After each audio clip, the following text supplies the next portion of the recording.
Well, hello class. We are already into week 2 of our course in organizational behavior. And excited about this week because this week is going to be on 2 important sections. One is on learning, and the second section is on perception. Now, learning is a really important section because the learning curve of anyone is attributable to how well they do in their personal and their professional life, but also how they retain information. And the more skills that we build up over time, the more information that we retain, the more proficient we are in what we do. So I think it's important that this particular section is paid very special attention to. All right, so having said that, let's talk about some of the key elements in this particular section on learning. Starting with the first thing, the most important part of learning is how we take in information. How effective are we communicating with others in whether they be our supervisors, whether they be our subordinates, or whether they just be our peers. It's really important that we understand a little bit more about them. So this topic summary really talks about looking at some of the foundation theories of learning. And essentially, it reviews 3 approaches to learning. And the 3 approaches that we're going to study are going to be behavioral, cognitive, and social approaches. The next thing in this section is it's going to describe processes of learning, and it's going to look at relevant issues of learning in organizations. You know, we actually have learning organizations.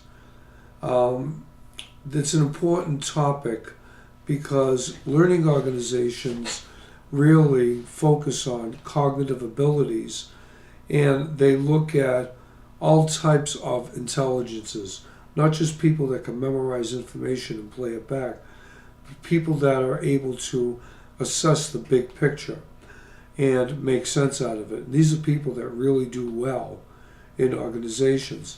So we're also going to be looking at the different types of learning styles.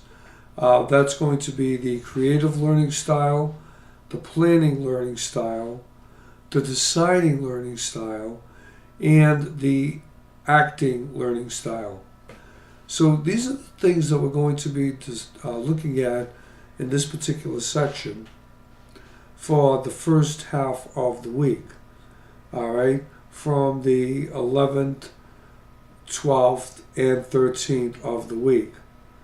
The 14th, 15th, and 16th are going to focus on the next section, and that is going to be on perception. Okay? And how important is perception? Perception is everything, especially dealing with organizations. How we perceive ourselves in our job and how we perceive others would decide the caliber of productivity that we have. So the process of perception is going to give a lot of important consideration to understanding what we refer to as contemporary organizational behavior.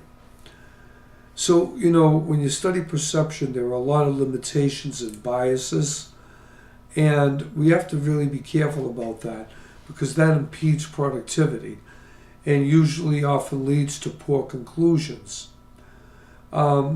Perceptions, if done correctly, okay, or if assessed correctly, are going to help individuals and organizations make decisions, whether they're peer-to-peer, whether they are leader to subordinate or whether they are subordinate to leader.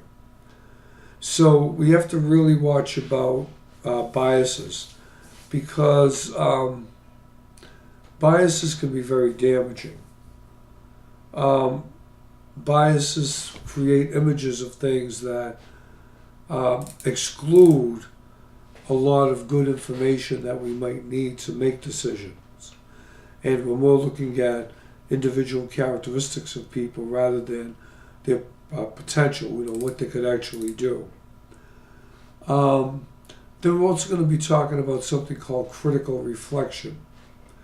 And how do we manage the perception process? So we're going to have a lot of theory, but in this particular section, these two sections, we're going to have some case studies that we're going to assess.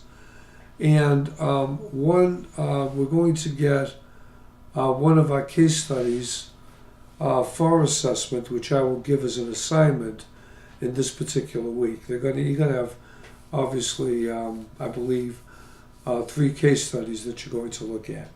So this week you're going to get one of them and be able, again, to assess it as an assignment. But then we're going to look at things like Hurricane Katrina. Now each case study that we look at is going to have what they refer to as an expert contribution. And the first one is going to be on attribution biases. We're going to take that apart. We're going to talk about it. We're going to break it down a lot of different ways through the week. So this kind of gives you an idea of what we're going to do this week. And I will give you step-by-step procedures, whether they be specific directions, whether they be video cams. You're going to be able to understand day by day what the requirements are for that day in your folder. Okay? So have a wonderful week, and there will be, like I said, one case study this week that you're going to be assessing, and I will tell you exactly how to assess it and the directions for completing the assignment. Okay, have a great week.